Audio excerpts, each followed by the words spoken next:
Hi everybody, this is Scott Snyder from SunDial Technologies, and I've decided to make a new series of training videos to show new customers how to use the system, and also to show existing customers some of the new features that I've developed.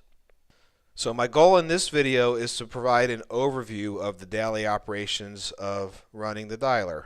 Traditionally, the dialer engine was operated and controlled directly on the PC, which is the dialer engine, which does the dialing and the audio routing and so on. We can still run in that manner, but it's better to start using our newer SunDial Remote Admin and running the dialer from that. That helps with stability, prevents users from creating problems, and it also makes for better multi-manager management on larger systems and so on. Plus, if you run from the remote admin, you don't have to log in directly to the dialer engine via remote desktop or VNC or log me in, so on. So the basic operations that I'm going to show you today are the items that you really need to know just to actually run the dialer on a daily basis. And this consists of setting up segments and line features, selecting leads, setting up agent logins, having the agents actually log into the dialer, starting the dialer dialing. I'm also going to show you a little bit about importing new data, running queries and reports, and exporting results. So first I wanted to show you how to actually run the SunDial Remote Admin. The SunDial Remote Admin is in either Program Files or All Files, and it's under, where is it here? SunDial Technologies and SunDial Remote Admin.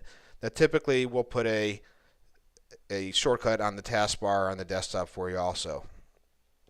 So first I'm going to show you how to actually run the dialer engine from the SunDial Remote Admin. This will actually run the dialer engine program, which for those who are familiar is sdengine6.exe. This can be done either locally, actually logged into the on the dialer, or it could be done from another PC. So I'm going to hit this dialer status button here, and it says local engine not running. So I'm going to go ahead and run it. This is actually running the SunDial engine, and it's bringing it up minimized, so it's out of the way, and it's also bringing it up in something called, which I call mini mode, which I've discussed in another developer video at some point earlier.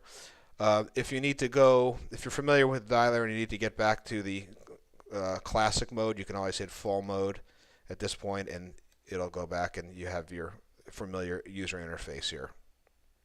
So there's two basic things that we need to do after we start the dialer engine before we can actually run.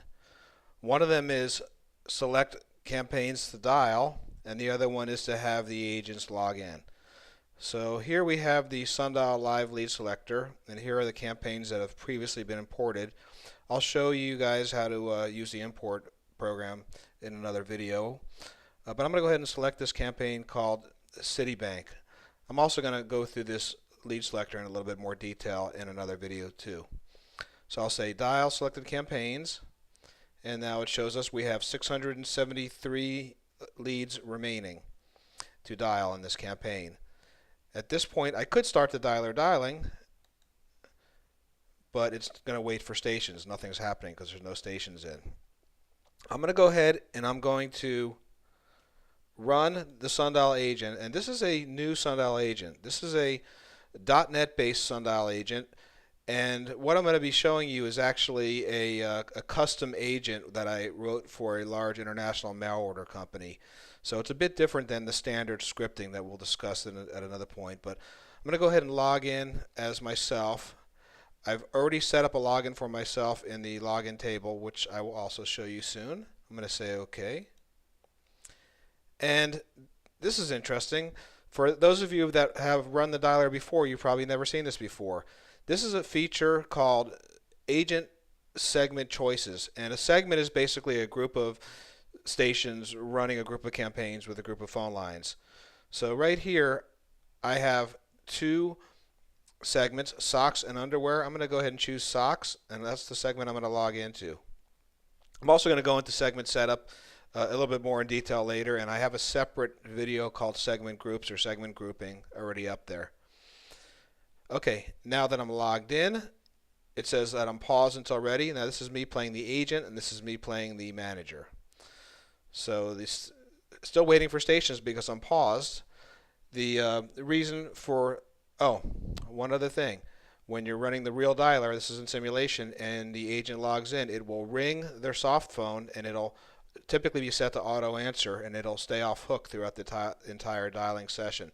That's in order to get audio from the dialer engine to the headsets.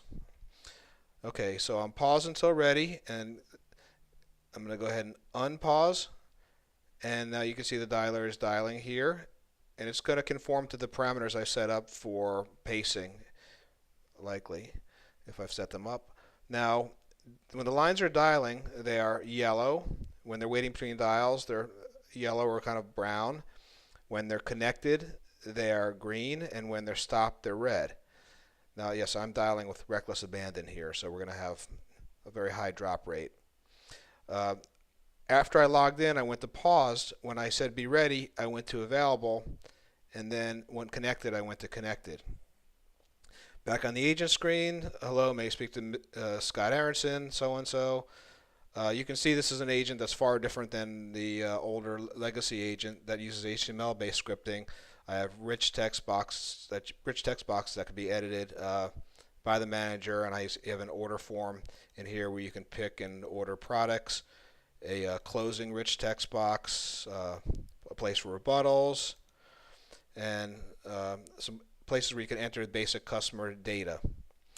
When I'm done with the call, I click done, and I can either choose from a custom disposition list, or I can choose from the standard disposition such as skip, sale, not interested, remove, do not call, wrong number, answer machine. So I'm going to go ahead and say skip. Now since we're running really fast, bam, I'm going to get another connect right away.